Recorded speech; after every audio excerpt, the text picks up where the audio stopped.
아버님, 절대 저 아는 척하지 마세요. 왜 하필 이런 데서 일하셔서 시아버지가 갈빗집에서 장치하는 게 자랑이에요? 누구 죽는 꼴 보고 싶지 않으시면 국으로 조용히 계시라고요. 제발, 창피해 죽겠네, 정말. 돈 때문에 겉과 속이 완전히 다른 며느리에게 당한 수모를 우리 가족은 모두 되갚아 줄 수밖에 없었습니다.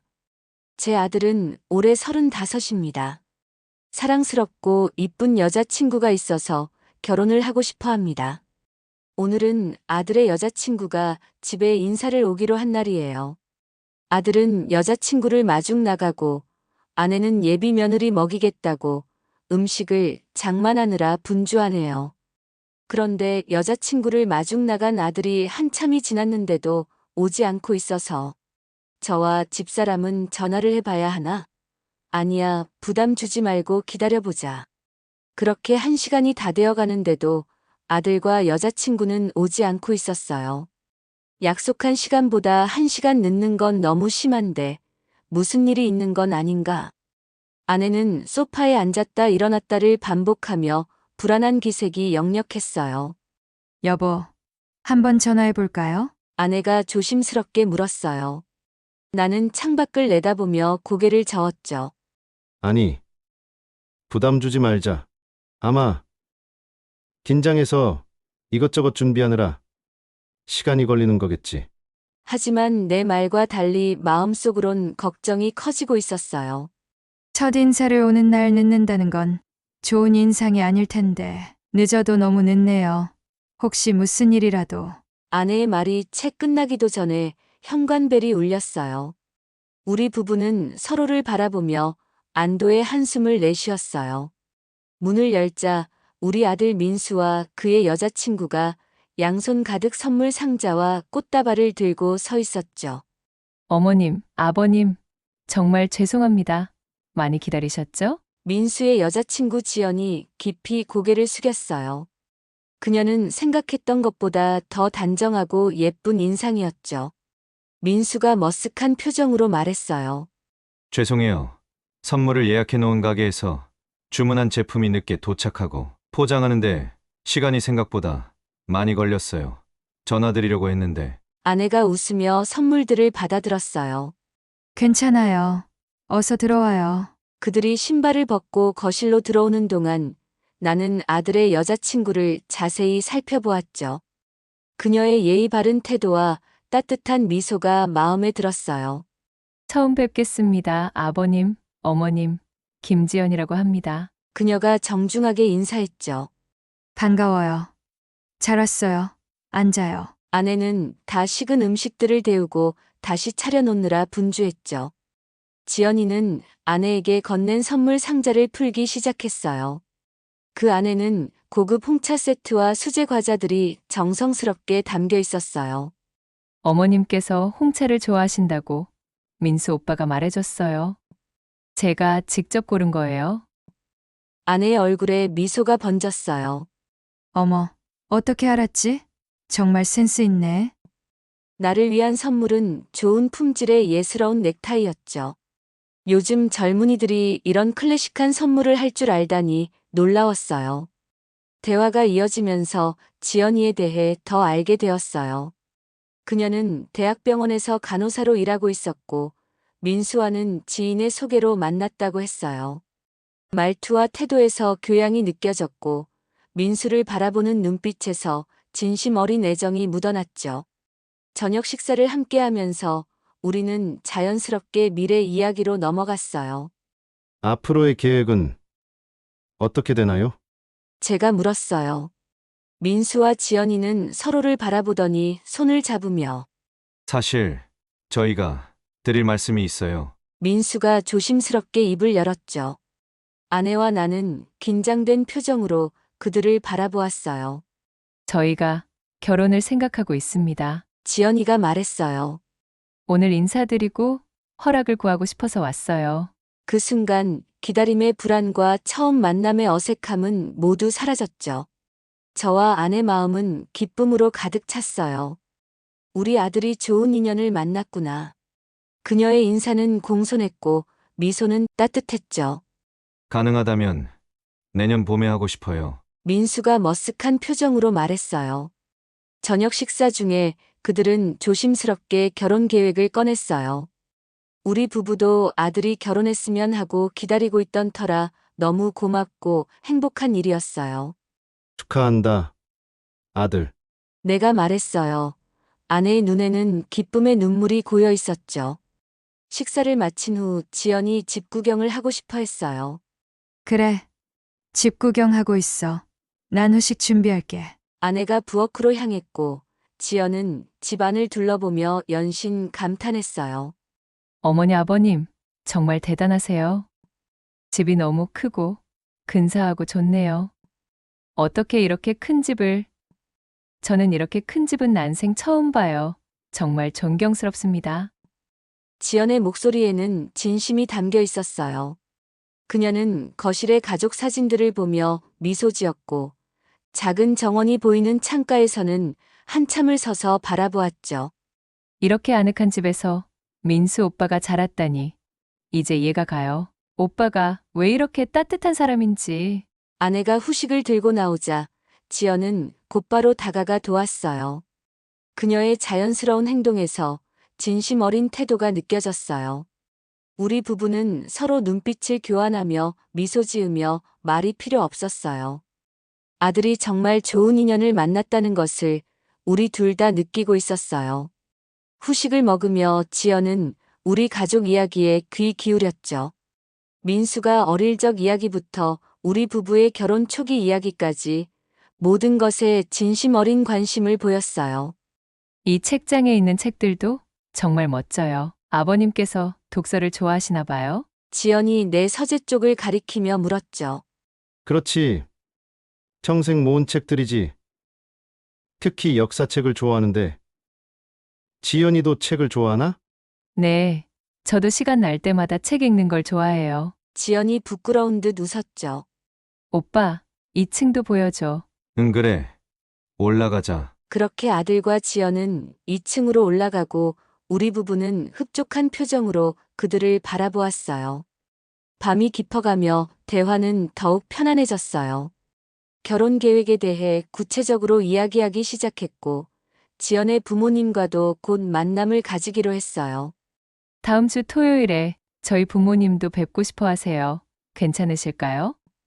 지연이 조심스럽게 물었고 아내가 기쁘게 대답했어요. 물론이지. 우리도 지연이 부모님 뵙고 싶어. 헤어질 시간이 되자 제가 물었죠. 두 사람의 새 집은 어떻게 생각하고 있나? 민수와 지연은 서로를 바라보더니 미소를 지었어요. 사실 그것도 말씀드리고 싶었어요. 저희가 이 동네에서 괜찮은 아파트를 알아보고 있어요. 부모님, 가까이 살고 싶어서요. 그 말에 아내의 눈이 촉촉해졌어요. 그래? 그럼 그 집을 결혼 선물로 해주마. 그렇게 우리 집 근처 아파트를 하나 사서 결혼 선물로 해주기로 했어요. 요즘 자식들은 시댁 부모와 멀리 떨어져 살고 싶어 하는데 가까이 살고 싶다니 우리가 며느리는 진짜 잘 드리는구나 하고 고마운 마음이 들었어요. 현관에서 배웅할 때 지연이 갑자기 저를 안았어요. 아버님, 정말 감사합니다. 앞으로 딸처럼 잘 모시겠습니다. 그 순간 마음속에 오래도록 품어왔던 딸에 대한 그리움이 채워지는 느낌이었어요. 우리에게는 아들만 있었기에 늘 딸아이에 대한 로망이 있었는데 지연이라면 정말 좋은 딸이 될 것 같았죠. 차에 오르는 두 사람을 배웅하며 아내와 나는 손을 잡았어요. 민수가 운전석에 앉고 지연이 조수석 창문을 내려 손을 흔들었어요. 그래. 조심해서 가거라. 제가 말했죠. 차가 골목을 빠져나가고 우리는 집으로 돌아왔어요. 거실에는 지연이 가져온 선물들과 함께한 저녁 식사의 흔적들이 남아 있었어요. 여보, 우리 아들 정말 좋은 사람 만났네요. 아내가 설거지를 하며 말했죠. 그러게. 오늘 처음 만났는데도 왠지 오래전부터 알던 것 같은 편안함이 느껴졌어. 그날 밤 오랜만에 행복한 마음으로 잠자리에 들었어요. 아들의 결혼, 그리고 새롭게 맞이할 가족 구성원을 생각하니 미래가 더욱 밝게 느껴졌어요. 그 후 아들 민수와 지연의 결혼은 일사천리로 진행되었고 그리고 따뜻한 봄날에 결혼식을 올렸습니다. 식장은 햇살처럼 밝은 웃음소리로 가득했고 신부 지연이는 그 어느 때보다 아름다웠습니다. 민수와 지연의 새 보금자리는 햇살이 잘 들어오는 따뜻한 공간이었고 지연이는 이미 곳곳에 작은 화분들을 들여놓아 생기를 불어넣었죠. 아버님 어머님 덕분에 이렇게 좋은 집에서 살게 되었네요. 지연이가 고마움을 표했습니다. 결혼 후에도 지연이는 여전히 상냥하고 친절했습니다. 주말마다 우리 집에 들러 음식을 함께 만들거나 때로는 직접 요리해 온 반찬을 가져오기도 했죠. 며느리가 와서 집안이 밝고 활기찼고 아내도 저도 더 젊어진 느낌이었습니다. 그런데 얼마 후 코로나19가 온 세계를 휩쓸어 세상이 혼란스러워졌죠. 저희도 그냥 직격탄을 맞아 제가 하고 있던 18개의 프랜차이즈 사업도 벌어놓았던 돈으로 월세 메꾸고 몇 명 남은 직원들 월급도 겨우 지불하고 사업은 나날이 어려워졌습니다. 매장마다 손님이 끊겼고 임대료는 그대로인데 수입은 바닥을 쳤습니다. 30년간 일구어온 사업이 한순간에 위태로워졌습니다. 그때 민수와 지연이가 찾아왔어요. 아버지, 너무 무리하지 마세요. 저희가 도울게요. 민수가 말했습니다. 그래도 주말마다 우리를 찾아와 힘을 북돋아 주었습니다. 민수는 자신의 IT 지식을 활용해 제 사업의 온라인 판매 시스템을 구축하는 것을 도왔습니다. 힘든 시간이었지만 가족의 지지 덕분에 버틸 수 있었습니다. 아무리 힘든 날이라도 지연이의 웃음소리는 그 어려운 시간에도 우리 가정의 빛이 되었습니다. 코로나19가 길어지면서 아무리 버텨도 더 이상 버틸 수가 없는 상황이 되었어요. 저는 어쩔 수 없이 대출을 이미 많이 빼고 얼마 남지 않은 집을 처분하기로 했어요. 제가 돈 벌어서 가장 자랑스럽고 행복했던 일이 이 집을 샀던 일인데 그 집에서 이사하던 날 우리 부부는 착잡했어요. 마지막 짐을 싣고 현관문을 닫을 때 가슴이 무너지는 것 같았습니다. 평생 일해서 마련한 보금자리, 가족의 추억이 담긴 공간을 떠나는 것은 단순히 집을 잃는 것 이상의 의미였습니다. 새로 이사간 곳은 작은 월세 아파트였습니다. 넓은 정원과 서재가 있던 이전 집과는 달리 이곳은 우리 부부가 겨우 생활할 수 있는 공간이었습니다. 아버지, 저희 집에서 사세요. 민수가 여러 번 제안했지만 그럴 때마다 지연은 무슨 소리야? 나는 절대 다른 곳으로 이사 못 가. 말이 되는 소리를 해. 제발 정신 차려. 저는 고개를 저었습니다. 자식에게 의지하고 싶은 생각은 눈꼽만큼도 없었으니까요. 짐을 풀던 첫날 밤, 아내와 저는 말없이 작은 거실에 앉아 있었습니다. 서로 위로의 말을 건네려 해도 목구멍에 무언가 걸린 듯 말이 나오지 않았습니다. 그때 초인종이 울렸습니다. 문을 열자 민수가 서 있었습니다. 아버지, 어떻게 이사는 잘 하셨어요? 그래, 잘했지. 저희에게 좋은 소식이 있어요. 지연이가 임신했어요. 그래서 힘들어해서 못 왔어요. 곧 할아버지 할머니가 되실 거예요. 그 말에 아내는 바로 일어나 아들 손을 덥석 잡았습니다. 그래? 아들 고맙다. 고마워. 나는 묵직한 감동으로 한동안 말을 잇지 못했습니다. 식사를 마친 후 민수가 조심스럽게 말했습니다. 아버지, 사업 정리하시는 거 너무 마음 아파요. 하지만 이제 좀 쉬셔도 돼요. 평생 고생하셨잖아요. 아내도 덧붙였습니다. 맞아요. 이제는 함께 여유롭게 시간 보내세요. 그 말에 왈칵 눈물이 났습니다. 그날 밤 작아진 공간이지만 가족의 사랑으로 채워진 새 집에서 오랜만에 편안한 잠을 이룰 수 있었습니다. 저는 나이를 먹었지만 놀고 있을 수 없었어요. 집에 있는 건 너무 고통의 시간이었거든요. 여기저기 할 수 있는 일을 찾는데 나이 먹어서 할 수 있는 일이 없었어요. 처음 며칠은 배달일도 해보고 대리운전도 하면서 안정적으로 할 수 있는 일을 계속 알아보고 있었어요. 그러던 어느 날 옆 동네 숯불갈비집에 장치를 구하는 구인 광고를 보고 이상하다 외식업이 어려움을 겪는데 정말 이 집은 사람들이 마스크를 쓰고 줄을 서서 기다리는 집이었어요. 처음에는 지나치려 했습니다. 하지만 걸음을 멈추고 다시 돌아보았습니다. 줄을 서서 기다리는 사람들, 코로나 시대에 이런 광경은 보기 드물었습니다.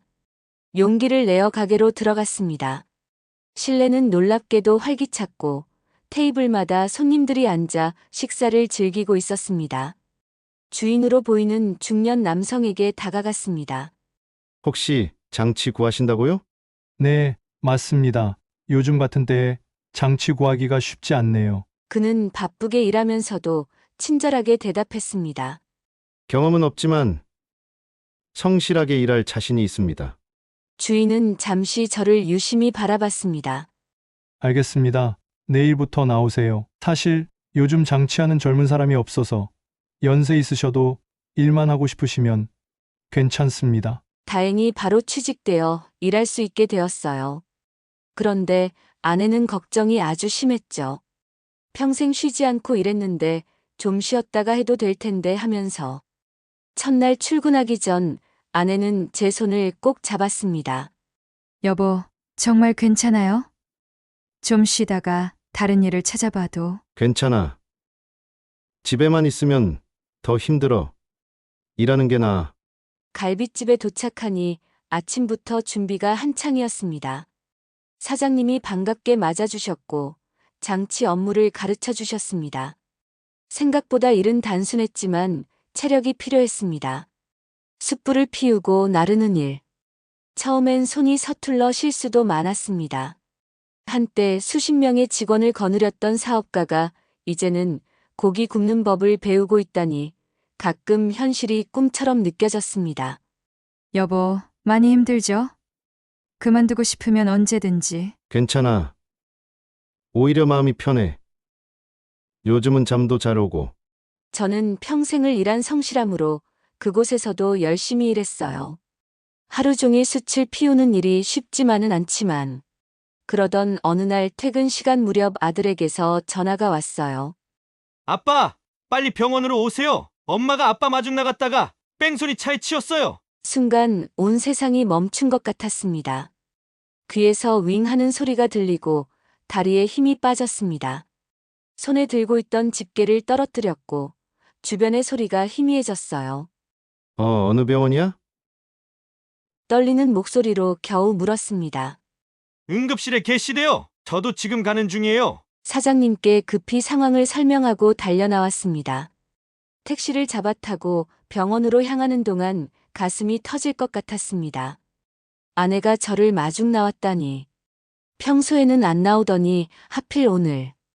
응급실에 도착하자 민수가 복도에서 초조하게 서성이고 있었습니다. 아버지, 민수가 달려왔습니다. 엄마는 어떻게 된 거야? 제 목소리에 공포가 묻어났습니다. 지금 검사 중이에요. 의사 선생님 말씀으로는 다행히 생명에는 지장 없대요. 하지만 뭐? 다리를 많이 다치셨어요. 수술을 해야 한대요. 간신히 안도의 한숨을 내쉬었습니다. 생명에 지장이 없다니 그나마 다행이었어요. 잠시 후 의사가 나와 상황을 설명했습니다. 아내는 차에 치이면서 오른쪽 다리가 심하게 다쳤고 골반에도 금이 갔다고 했습니다. 긴급 수술이 필요한 상황이었습니다. 수술 동의서에 서명하고 아내가 수술실로 들어가는 것을 지켜봤습니다. 마지막 순간 아내는 제게 희미한 미소를 지어 보였습니다. 그 모습에 가슴이 찢어지는 듯 했어요. 수술실 앞 의자에 앉아 4시간을 기다렸습니다. 제발 부처님, 하느님 천지신명님 하고 기도밖에는 할 수 있는 게 없었어요. 그 시간 동안 제 머릿속은 온통 후회로 가득 찼습니다. 왜 오늘 일찍 퇴근하지 않았을까? 왜 항상 아내를 먼저 생각하지 않았을까? 마침내 수술이 끝나고 의사가 나왔습니다. 수술은 성공적이었어요. 하지만 재활 기간이 꽤 길 것 같습니다. 의사는 적어도 6개월은 걸릴 테고 완전한 회복까지는 더 오래 걸릴 수도 있다고 합니다.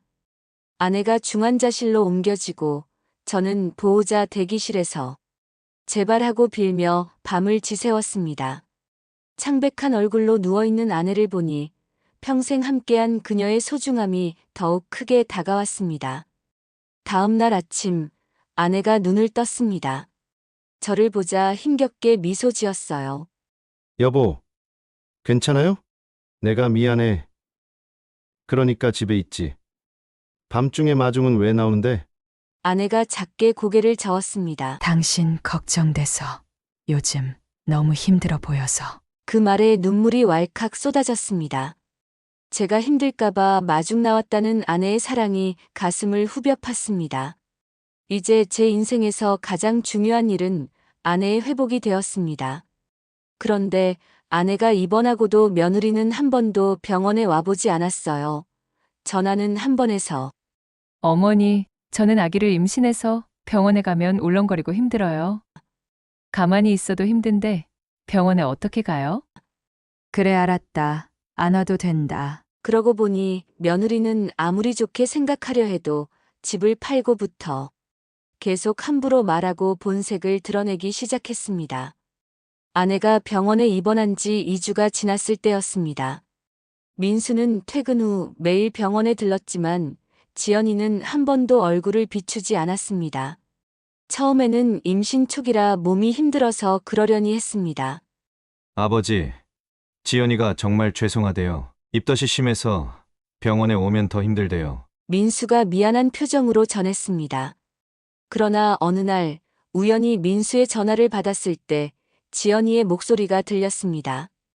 다짜고짜 소리를 지르면서 오빠, 왜 자꾸 오라고 그래?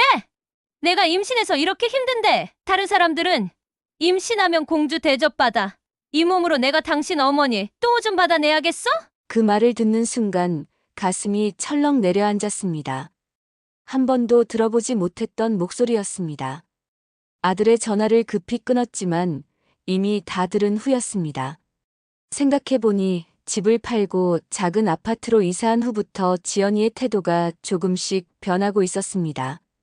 예전에는 주말마다 찾아와 반찬을 가져오고 집안일을 도왔는데 우리가 경제적으로 어려워지자 방문 횟수가 줄었습니다.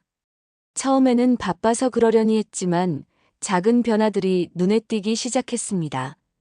우리 부부를 대하는 말투도 점점 예의가 없어졌죠. 얼마 전 우리 집에 잠깐 들렀던 지연이 요즘은 다들 며느리 친정 근처에 살아요. 어머니는 복에 겨워서 아들 며느리 근처에 사시는 줄이나 아세요. 그리고 그 옷은 뭐예요? 예의 구질구질하게. 이런 말들이 이제는 가시처럼 제 마음을 찔렀습니다. 아내에게는 전화 내용을 말하지 않았습니다. 이미 몸이 아픈데 마음까지 아프게 하고 싶지 않았거든요. 하지만 아내는 여자의 직감으로 뭔가 눈치챈 듯 했습니다. 지연이는 한 번도 안 오네요. 어느 날 아내가 물었습니다. 임신해서 몸이 힘들대요. 곧 나아지면 올 거야. 아내는 씁쓸한 미소를 지었습니다. 그 아이가 달라졌어요. 그렇죠? 말을 아끼려 했지만 결국 솔직하게 말했습니다. 그런 것 같아요. 우리가 부자였을 때와는 달라진 것 같아. 아내의 눈에 슬픔이 스쳤습니다. 세상 일이 다 그런가 봐요. 하지만 민수는 여전히 좋은 아들이에요. 민수는 정말 변함없이 효자였습니다. 바쁜 와중에도 시간을 내어 병원에 왔고 아내의 병원비도 모두 책임졌습니다. 하지만 그런 민수와 지연이 사이에 금이 가고 있다는 것이 느껴졌습니다. 한 달 후 아내가 재활병원으로 옮겨졌을 때 드디어 지연이가 찾아왔습니다. 배가 불러 있었고 표정은 어색했습니다. 어머님, 많이 좋아지셨네요. 형식적인 인사를 건넸습니다. 아내는 그런 지연이를 보고도 따뜻하게 맞아주었습니다. 그래. 우리 지연이 몸은 좀 어때? 입덧은 괜찮아? 그날 지연이는 오래 머물지 않았습니다. 15분 정도 있다가 피곤하다며 먼저 돌아갔습니다. 그녀가 떠난 후 아내는 한참 동안 창밖만 바라보았습니다. 괜찮아요. 여보, 아내가 제 손을 잡았습니다. 사람은 누구나 변하는 법이에요. 아내는 미소 지었습니다. 우리는 아직 서로가 있잖아요. 그걸로 충분해요. 아내는 다행히 재활을 열심히 하고 의사 선생님이 놀랄 정도로 빨리 완쾌되어 가고 있었죠. 그리고 얼마 후 우리 집에는 경사가 났습니다. 기다리고 기다리던 손주가 태어났어요. 병원에서 온 전화를 받고 아내와 나는 서둘러 달려갔습니다. 손주가 태어나던 날 우리는 세상을 다 얻은 것 같이 행복했어요. 병실에서 지연이는 작고 보드라운 아기를 안고 있었고 민수는 행복에 겨운 얼굴로 그 옆을 지키고 있었습니다. 지연아 고맙다.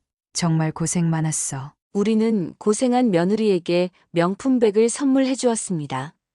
아무리 없어도 이 정도는 며느리에게 해주고 싶었어요. 요즘은 가끔 시간 날 때 아내와 아들 집에 잠깐 들러 손주를 보고 싶지만 며느리의 냉담한 태도에 눈치가 보여서 그나마도 하지 못하고 있네요. 그러던 어느 날 갈빗집에서 숯불을 들고 나오는데 한 무더기에 여성 손님들이 들어서고 있었어요.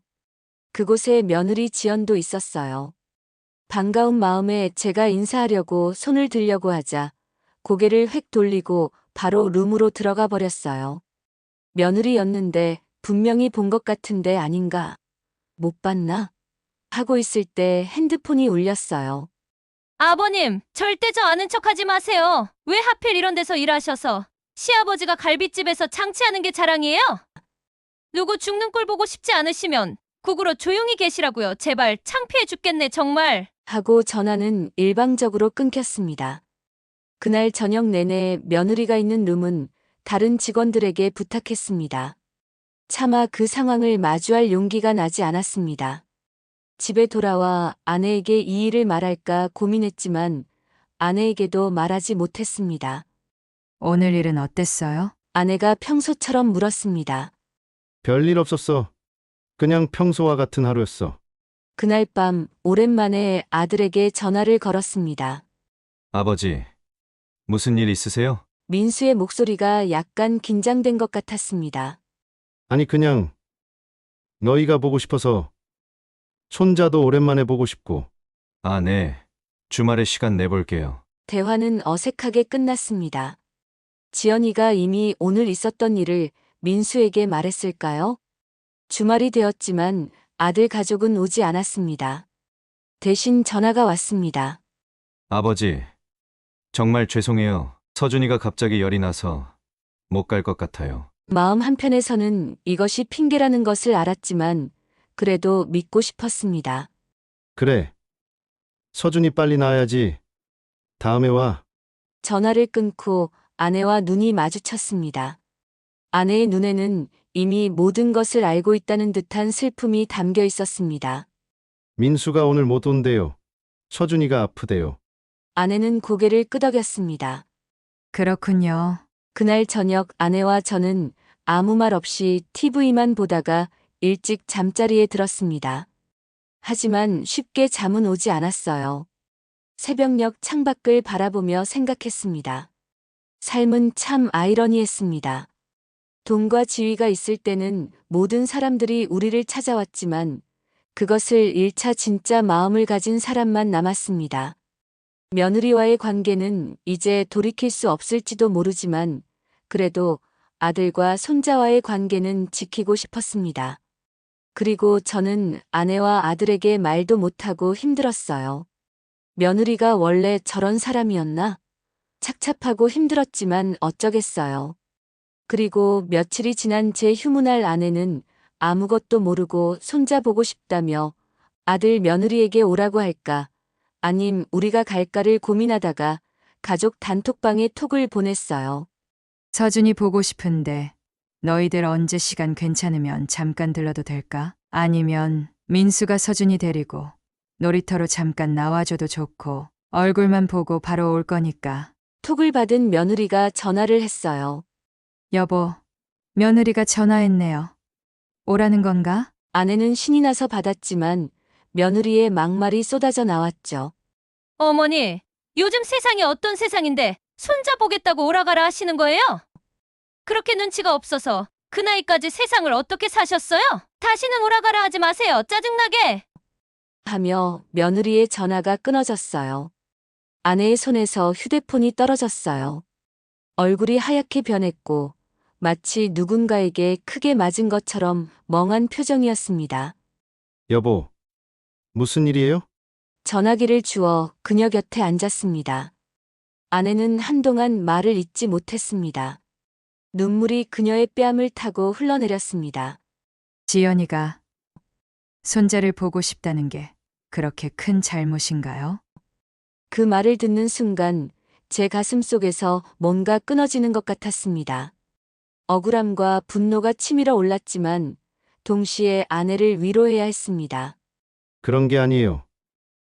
지연이가 요즘 많이 예민한가 봐요. 하지만 아내는 제 말을 듣지 못하는 듯 했습니다. 그저 멍하니 앉아 눈물만 흘렸습니다. 저는 그저 우리가 잘못한 게 뭔가요? 손자가 보고 싶은데 그게 그렇게 큰 죄인가요? 그래서 의견을 물어본 건데 상황이 되는지. 아내의 작은 목소리에 제 마음이 찢어졌습니다. 앞으로는 집에 데리고 오면 그때 봅시다. 아내는 제 말을 들으며 더욱 슬픈 표정을 지었습니다.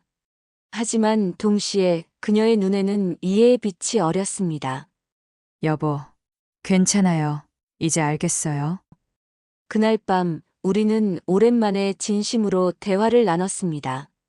아픔도 슬픔도 분노도 모두 나눴습니다. 이제 어떻게 해야 할까요? 아내가 물었습니다. 아들에게는 괜히 잘못 말했다가 우리 때문에 애들 이혼하거나 그러면 안 되니까 모르는 척 합시다. 그리고 다음날 출근해서 손님들로 북적이는 갈비집에 젊은 남녀가 들어오는데 화장을 짙게 한 그 여자는 분명 며느리였습니다. 그 남녀 일행은 룸으로 들어갔고 저는 손이 덜덜 떨려 숯을 피울 수가 없었습니다. 분명 그 두 사람은 보통 사이로 보이지 않았어요. 그리고 며느리와 함께 있던 그 남자의 얼굴. 저는 숨이 막혀왔어요. 더 이상 일을 계속할 수가 없었어요. 겨우 정신을 차리고 함께 일하는 정 씨에게 숯을 피워달라 부탁하고 조퇴를 했습니다. 집으로 걸어가는 내내 머릿속은 혼란스러웠습니다. 며느리가 다른 남자와 함께 있었다는 충격도 컸지만 그 모든 막말과 모욕적인 행동이 이제야 이해가 되었습니다. 아마도 그녀는 우리가 이 사실을 알게 될까봐 두려워했던 것일까요? 그리고 저는 바로 아들네로 향했어요. 토요일인데 며느리가 밖에 있으니 아들이 손자를 보고 있을 테니까요. 아들의 집에 도착했을 때 민수는 놀란 표정이었지만 저를 맞아주었습니다. 서준이는 아빠와 함께 블록 놀이를 하고 있었습니다. 아버지, 갑자기 오셨네요. 일하실 시간 아니세요? 응, 손자 보고 싶어서 잠깐 들렸다. 방해되면 바로 갈게. 무슨 말씀이세요? 잘 오셨어요. 저는 손자를 보는 순간 너무도 혼란스러웠지만 확신했어요. 서준이를 안아보며 그 아이의 얼굴을 유심히 살펴보았습니다. 지금까지는 한 번도 의심해 본 적이 없었는데 이제 보니 민수를 닮은 부분이 거의 없었습니다. 오히려 갈비집에서 지연이와 함께 있던 남자의 눈매와 비슷했습니다. 집을 나오기 전 화장실에 들러 민수의 칫솔을 가방에 넣고 서준이와 놀면서 몰래 머리카락도 채취했습니다. 제 행동이 미친 짓인지도 모르겠지만 진실을 알아야 했습니다. 유전자 검사 결과가 나오기까지 정말 긴 일주일이었습니다. 아내에게는 아무 말도 하지 않았어요. 제 의심이 틀리길 바랐기 때문입니다. 하지만 결과는 제 최악의 두려움을 확인시켜 주었습니다. 민수와 서준이는 혈연 관계가 없었습니다. 검사지를 보는 순간 온몸에 힘이 빠졌고 의자에 주저앉았습니다. 이제 무엇을 해야 할까요? 아들에게 이 진실을 알려야 할까요? 그가 받을 충격과 상처를 생각하니 가슴이 찢어졌습니다. 하지만 이대로 모른 척 할 수도 없었습니다. 그날 밤 아내에게 모든 것을 털어놓았습니다. 며느리의 외도, 유전자 검사 결과, 그리고 제 마음의 고통까지. 아내는 오랫동안 침묵했습니다. 그녀의 얼굴에는 슬픔과 분노, 그리고 혼란이 교차했습니다. 이제 어떻게 해야 할까요? 마침내 아내가 물었습니다. 모르겠어요. 민수에게 알려야 할까요? 그 아이는 손자인 줄 알고 너무 사랑하는데. 아내는 눈물을 훔치며 말했습니다. 진실은 언젠가는 드러나기 마련이에요. 시간이 늦어질수록 그때 더 큰 상처를 받을 수도 있어요. 그리고 이건 그냥 덮을 수 있는 문제도 아니고요. 깊은 고민 끝에 우리는 아들에게 진실을 말하기로 결정했습니다. 아무리 힘들어도 그것이 그를 진정으로 사랑하는 방법이라고 생각했습니다. 그리고 생각하니 며느리는 처음부터 돈이 많은 줄 알고 우리를 속였던 거예요. 바람과 숨겨온 나쁜 심성을 집을 팔고부터 서서히 그 성격을 알 수 있었으니까요. 그리고 며칠 후 아들이 우리 가족을 모두 한자리에 불렀어요. 아들은 큰일 났다며 아버지 어머니, 어떡해요? 저 구조조정 대상이 되어 회사에서 잘리게 되었어요. 회사에서 대규모 인원 감축을 한대요. 저희 부서가 통째로 없어진다고. 죄송합니다. 제가 지연이는 한쪽에서 얼굴을 굳힌 채 팔짱을 끼고 서 있었습니다. 서준이는 할머니 무릎에 앉아 동화책을 보고 있었고요. 그동안 저축한 것도 얼마 없는데 이제 어떻게 해야 할지 모르겠어요. 아내가 아들의 손을 잡았습니다. 걱정 마. 민수야, 우리가 있잖니? 지연이가 갑자기 한숨을 내쉬었습니다. 이제 어떻게 살아요? 대출금도 있고 서준이 교육비도 있고. 며느리는 아들에게도 막말을 해댔죠. 아니, 당신 뭐 볼 거 있다고. 내가 회사까지 잘리는 사람 붙들고 살아야겠어? 참. 어처구니가 없어서 이혼해. 이혼이라니 갑자기 무슨 소리야? 지연아, 내가 더 아이는 내가 키울 거니까 재산 분할로 이 아파트 놔줘. 여기서 서준이 키우면서 살 거니까. 그리고 매달 양육비 300만 원씩 보내줘. 회사도 잘렸는데 어떻게 양육비를 300만 원씩 보내냐? 그리고 집을 우리 부모님이 해주셨는데 왜 아파트를 달라는 거야? 말이 돼. 저와 아내는 충격으로 말문이 막혔습니다. 며느리의 냉혹한 말에 아들의 얼굴이 하얗게 변했고 그들의 말다툼은 순식간에 격해졌습니다.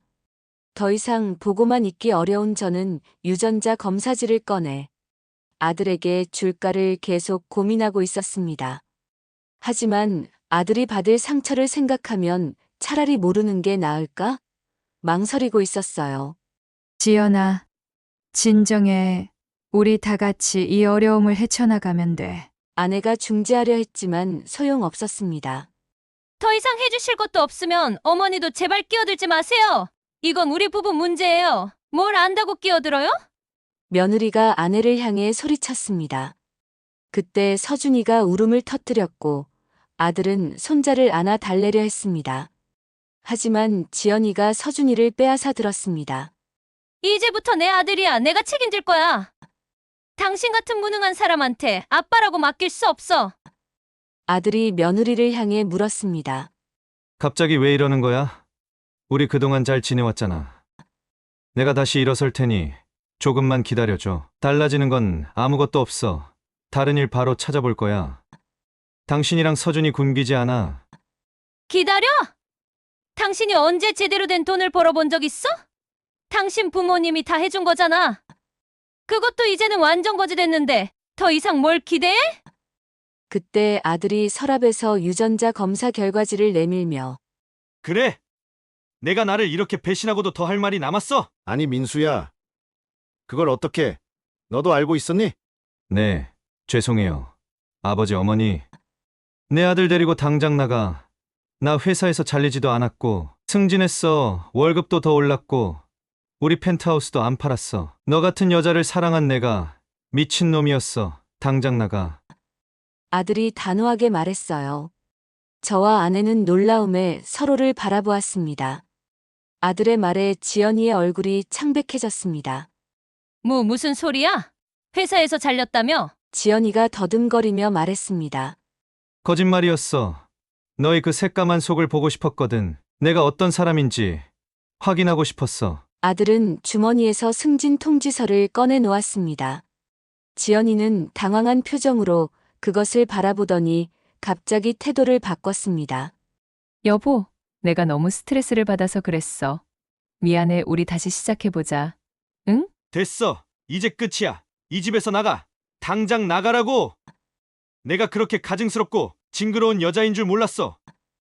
아들의 목소리는 차갑고 단호했습니다. 아들은 서준이를 바라보며 잠시 망설이는 듯 했지만 이내 결심한 듯 말했습니다. 서준이는 데려가. 어차피 내 아들이 아니니까. 그 말에 아내가 안타까운 표정으로 손자를 바라보았습니다. 서준이는 무슨 일이 일어나는지 모르고 저를 보며 웃고 있었습니다. 이 아이는 아무 잘못이 없는데 어른들의 실수로 상처를 받게 될 것입니다.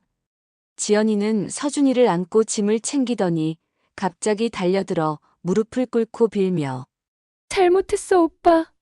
아버님, 어머님, 잘못했어요. 한 번만 용서해주세요. 내가 미쳤었나 봐요. 잘못했어요. 울며 불며 난리를 쳤지만 아들은 차갑게 식어 표정 하나 변함이 없었습니다. 그리고 아들은 며느리에게 한 푼도 주지 않고 보냈고 결혼 당시 가져온 것만 가져가라고 했지만 가져온 거라고는 작은 트렁크 2개에 자신의 옷 몇 벌과 화장품이었으니까요. 지연이는 자신의 짐을 챙기며 믿을 수 없다는 표정이었습니다. 아마도 그녀는 이혼하면서 많은 위자료와 재산을 챙길 수 있을 거라 기대하고 이혼을 요구했을 텐데 현실은 달랐습니다. 정말 이렇게 나를 내보낼 거야? 우리가 함께한 시간은? 지연이가 마지막으로 애원했습니다. 아들은 냉정하게 대답했습니다. 함께한 시간. 넌 그 시간 동안 다른 남자와 있었잖아. 더 이상 할 말 있어? 아들이 소리를 지르자 서준이는 울먹이며 아들을 바라보았습니다. 우는 서준을 보며 아들의 표정이 흔들렸지만 이내 단호하게 돌아섰습니다. 지연이는 결국 작은 트렁크 2개에 자신의 옷 몇 벌과 화장품만 챙겨 나갔습니다. 결혼할 때 아무것도 가져오지 않았던 그녀는 이제 빈손으로 떠나는 것이었습니다. 내가 소송 안 한 것만으로도 감사해야 할 거야. 그녀가 문을 나서기 전 아들이 마지막으로 말했습니다. 문이 닫히고 집안에는 깊은 침묵이 흘렀습니다. 아들은 소파에 주저앉아 얼굴을 손으로 감쌌습니다. 민수야, 제가 조심스럽게 다가갔습니다. 아버지, 이런 일을 겪으시게 해서 죄송해요. 전 몇 달 전부터 의심하고 있었어요. 지연이의 행동이 이상해져서 조사를 했더니 그 남자와 오래 관계를 유지해왔더라고요. 그리고 아버지가 다녀가신 날 알고 계신 것도 알았어요. 아들아, 맘고생 많았겠구나. 아내가 아들 옆에 앉아 그를 안았습니다. 인생은 길고 긴 마라톤이고 너는 아직 젊고 앞길이 창창하다. 저도 다가가 아들의 어깨를 토닥였습니다. 함께 이겨낼 거야. 우리는 가족이니까. 그날 밤 아들은 우리 집에서 묵기로 했습니다. 작은 아파트였지만 진심 어린 사랑이 있는 곳이었습니다. 우리는 서로를 지키며 살아가고 있었습니다. 아버지, 어머니, 잠자리에 들기 전 아들이 말했습니다. 정말 감사해요. 이제야 깨달았어요. 진짜 중요한 건 돈이 아니라 사랑이란 걸. 우리 가족은 또 다른 시작을 맞이했습니다. 상처는 컸지만 함께 치유해 나갈 수 있을 것이라 믿었습니다. 문이 닫히고 아들은 한참 동안 말없이 창밖만 바라보았습니다. 그의 어깨가 가늘게 떨리는 것이 보였습니다. 괜찮니? 아내가 조심스럽게 물었습니다. 네, 괜찮아요. 이게 최선이었어요. 그날 밤 아들은 우리와 함께 저녁을 먹었습니다. 대화는 적었지만 가족이라는 편안함이 있었습니다. 이제 어떻게 할 거니? 제가 물었습니다. 승진도 했고 일단 회사에 집중할래요. 그리고 아내의 눈에 눈물이 맺혔습니다. 그 아이도 많이 보고 싶을 거야. 시간이 흐르면서 아들은 조금씩 회복했습니다. 일에 몰두하고 가끔 서준이를 만나러 가기도 했습니다. 지연이는 결국 그 남자와 함께 다른 도시로 이사 갔다는 소식이 들렸습니다. 코로나19가 종식되고 우리는 다시 일상으로 돌아왔습니다. 아들은 새로운 여자친구가 생겼고, 우리는 제가 운영해 오던 사업도 처음과는 달리 배달 매출이 몇 배가 늘어 더 많은 분점을 낼 수 있게 되었습니다. 팬데믹이 끝난 후 도시는 서서히 활기를 되찾았습니다. 마스크를 벗은 사람들의 얼굴에 미소가 돌아왔고, 거리는 다시 북적이기 시작했습니다. 그리고 우리는 모두 각자의 자리로 돌아갔습니다.